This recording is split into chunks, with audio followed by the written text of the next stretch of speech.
Assalamualaikum warahmatullahi wabarakatuh. Perkenalkan, kami dari kelompok 8 akan mempresentasikan hasil kerja kami yang berjudul Multimodal Hybrid Deep Learning with Explainability for Olive Fruit Fly Pest Forecasting Using Satellite Image and Time Series atau prediksi hama lalat buah zaitun berbasis Hybrid Deep Learning. Sebelumnya, perkenalkan nama saya Elmana Ilokoniah dengan NPM akhir 123 dan rekan saya Dewi Asih Saroja dengan NPM akhir 009. Baik, di sini saya akan menjelaskan tentang latar belakang dari penelitian ini sendiri, yakni lalat buah zaitun atau Bactrocea oleae merupakan hama utama tanaman zaitun yang menyebabkan penurunan kualitas minyak zaitun secara signifikan, meningkatkan keasaman dan merugikan petani secara ekonomi. Kemudian sistem deteksi dan peramalan konvensional kurang efektif karena hanya mampu mendeteksi singkat investasi saat ini tanpa kemampuan prediksi ke depan. Nah, untuk mengatasi hal tersebut, penelitian ini mengusulkan penggabungan dua pendekatan, yakni model ANADLEX atau autoencoder dan automated deep neural network dan SHAP, dan model multimodal yakni CNN yang berbasis citra satelit data fusion untuk menghasilkan indikator peringatan dini yang dapat dipahami dan ditindaklanjuti langsung oleh petani.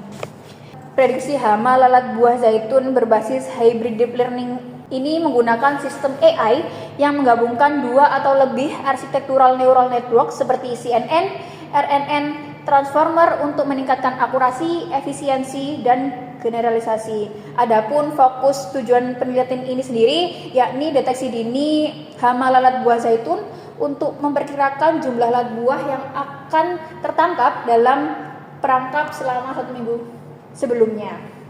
Adapun tujuan dari penelitian ini sendiri yakni yang pertama mengembangkan modal hybrid deep learning untuk memprediksi populasi hama.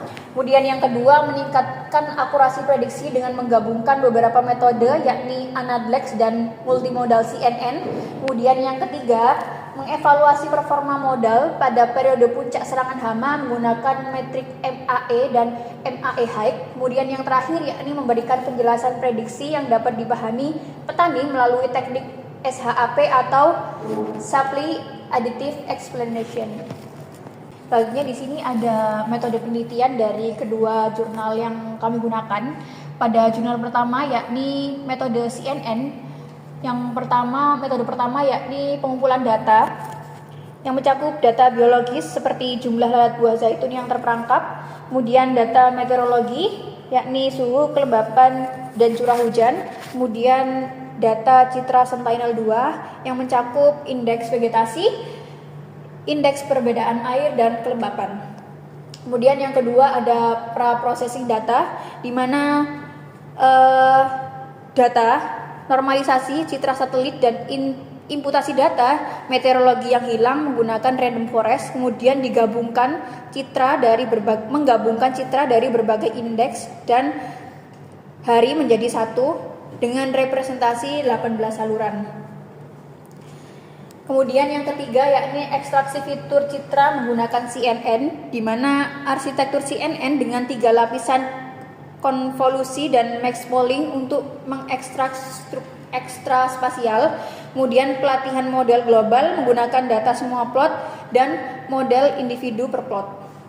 Kemudian yang keempat penggabungan data fusion, yakni fitur citra dari CNN digabungkan dengan data meteorologi, kemudian pembelajaran menggunakan random forest, XGBoost, deep neural network, dan fully content network pemodelan yang dilatih untuk prediksi 1 minggu ke depan. Kemudian yang terakhir ada evaluasi akurasi model, di mana menggunakan matriks mean absolute error atau MAE, dan MAE High yang berfokus pada prediksi puncak serangan. Selanjutnya di sini ada metodologi pada jurnal kedua, yakni metode ANADLEX. Yang pertama pengumpulan data satelit, meteorologi, dan pengamatan lapang, di mana dataset berasal dari 16 plot pertanian di Andalusia, Spanyol, yang mencakup data satelit, indeks vegetasi, dan variabel meteorologi. Kemudian yang kedua pre-processing data, model dievaluasi pada 4 horizon prediksi, yakni 1-4 minggu ke depan. Kemudian ada autoencoder untuk reduksi dimensi dan ekstraksi fitur, di mana encoder mengompres data input berdimensi tinggi menjadi representasi lebih ringkas yang bertujuan untuk mengurangi noise dan dimensi data sebelum masuk ke model prediksi. Kemudian yang keempat ada deep feed forward neural network untuk memprediksi, di mana setelah encoder menghasilkan data terkompresi, data ini menjadi input ADL. Selanjutnya yang kelima, optimasi hyperparameter otomatis, di mana hyperparameter mencakup jumlah layer, jumlah neuron yang dioptimasi otomatis menggunakan Karastunus dengan algoritma hyperband. Kemudian yang keenam yakni evaluasi akurasi model, dan yang ketujuh interpretasi hasil menggunakan SHAP, yakni setelah model menghasilkan prediksi tadi, hasilnya berupa force plot yang menunjukkan variabel paling berpengaruh. Nah, pada penelitian yang kedua ini, akumulasi radiasi matahari dan curah hujan merupakan variabel yang cukup penting. Adapun pembahasan dari kedua literatur tercantumkan bahwa literatur pertama menggunakan metode GCNN dan RF yang mengintegrasikan Convolutional Neural Network atau CNN sebagai ekstraktor fitur citra satelit Sentinel-2 dengan indeks NDVI, NDWI, dan moisture dengan algoritma random forest menggunakan data meteorologi mingguan. Adapun di sini tercantum salah satu grafik yang menunjukkan perbandingan temporal antara jumlah lalat aktual dan prediksi dengan perangkap untuk petak 1 menggunakan model hibrida multimodal individual dengan global. Di sini terdapat 3 garis dengan warna biru itu keadaan menggunakan CNN dan juga perbandingan model hibrida multimodal individual, sedangkan yang garis berwarna hijau yaitu individual prediction-nya dan garis berwarna merah global prediction-nya, yang menunjukkan bahwa hasil dari prediksi menggunakan CNN multimodal individual ini itu lebih unggul dalam memprediksi serangan lalat buah di buah zaitun daripada prediksi global yang berwarna merah. Perbedaannya cukup dekat dan bahkan mencapai di bagian ujung dari prediksi global yang menyatakan bahwa hal tersebut, prediksi menggunakan CNN itu lebih efektif untuk memprediksi peramalan dari lalat buah yang menyerang buah zaitun. Adapun model global dari keempat plot secara bersamaan menghasilkan MAE hingga 14.776 mengungguli dan MAE height 16.348 yang mengungguli model berbasis citra saja dengan MAE 17.643 maupun meteorologi saja MAE 2.310 hingga 20.815 yang membuktikan bahwa fusi kedua sumber data berdampak signifikan dan mampu memprediksi terutama pada periode puncak serangan hama.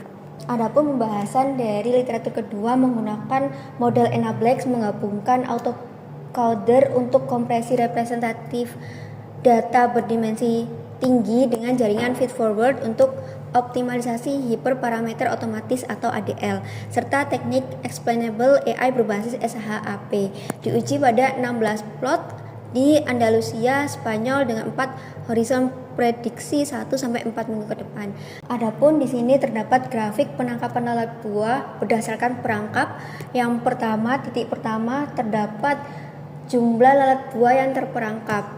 Untuk titik kedua yaitu menunjukkan jumlah lalat buah yang terperangkap pada titik puncaknya, dan untuk titik ketiga adalah penurunan dari lalat buah yang terperangkap.